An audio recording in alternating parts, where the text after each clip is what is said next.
delivering an airplane. Wow. So I had to stop here last night because the limitations of the airplane, the equipment on the airplane, and it got night, and I had too many limitations backing up against me. I said, you know what, enough's enough. You stop here for the night. But as soon as I can get out of here, I'll be heading the rest of the way down to Fort Lauderdale. Wow. Came from Vegas yesterday. I originally picked up the airplane in Anchorage, Alaska. So You do a lot of traveling then. a bit. I don't do as much as I used to, but I used to travel. Well, year. At 1 year, I was. We joked about it. I had 1 year that I had over 300 rental car days. Oh wow! In one day. In 1 year, none year. of them were for personal use. All of them were business. Business related. And I was at the highest reward level both at Hilton and Marriott. Wow, those miles of a lot of hotel nights. Is it fairly difficult to attain a pilot license? Yes and no. Oh, okay. Most people, there is some part of flying that will be a challenge. What that part of flying is different for each person.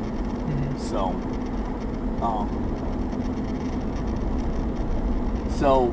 for me, the hardest part of flying was not the flying of the aircraft. I can fly the crap out of an airplane. The hardest part of flying for me was the talking on the radio. No, the radio part of it. That was more difficult for me than anything else. But it was something that I mastered. When I get really tired after long days like yesterday and stuff like that, my radio work is probably where I feel the weakest. I'm just tired. I'm beat up. So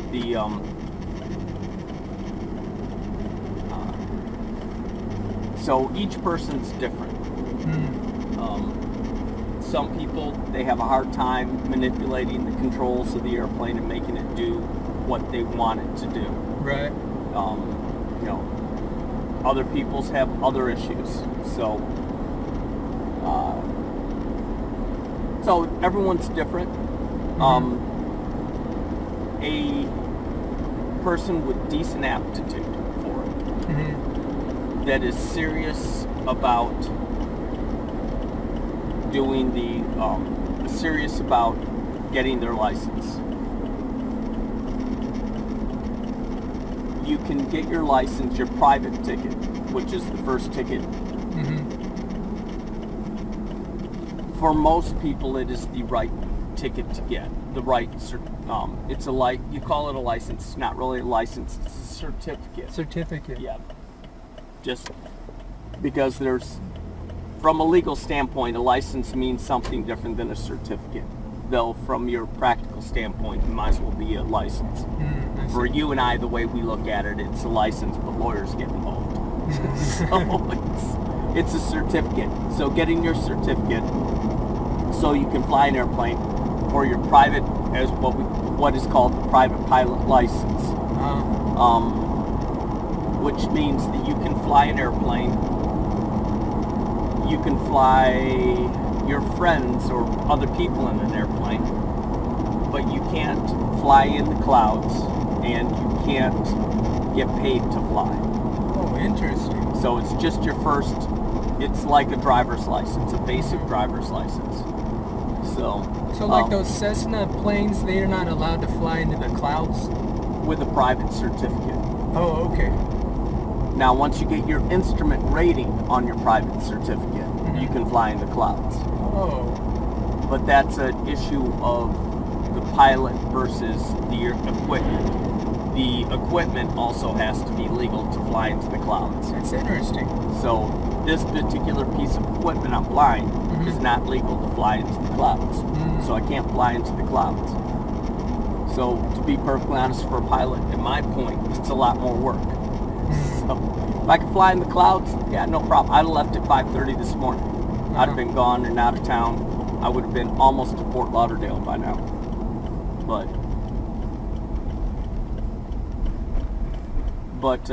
So your first one you get is your private certificate. The next one you get is normally your commercial.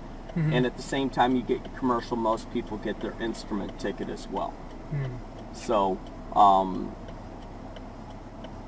your commercial, your private pilot, you have to have 40 hours 40 hours of flying. of flying. Mhm. That's a minimum. Most people are normally closer to 50 hours, in between 50 and 60 hours before they're ready to take their check rides. Mm. So, and it's like taking your driving test, except it's a lot harder. I see. You take a written test first, sort of like your driving test, but then you take an oral and practical. Mhm. So they grill you verbally, and then they also go and check everything. Actually physically have you go and do all the work. Wow. So complete all those things, then you're able to go, as we say, you can go fly with your friends Mhm. and fly around. 250 hours, you normally get your commercial and the instrument. Most people that are trying to become a professional pilot, Uh-huh. that's when they get their instrument. Now, of their 250 hours, about 20 of it needs to be with an instructor. Oh, okay. So you spend 20 hours that you're paying for an instructor. With your first 40, about 20 of it was with an instructor, 20 of it was solo, by yourself in the airplane. Uh-huh. 20 to 30. Then you go into your for your commercial. About 20 of it has to be with an instructor. That's about an average number. Some people take, I know people that have tons more time before they get, they get to their commercial license, Mhm. and they've had 80 hours with an instructor, and they're still not ready. So it's, Wow. they've got the 250 hours total, Mhm. but, What seems to be the hardest technical aspect of flying a plane? The landing part of it, or?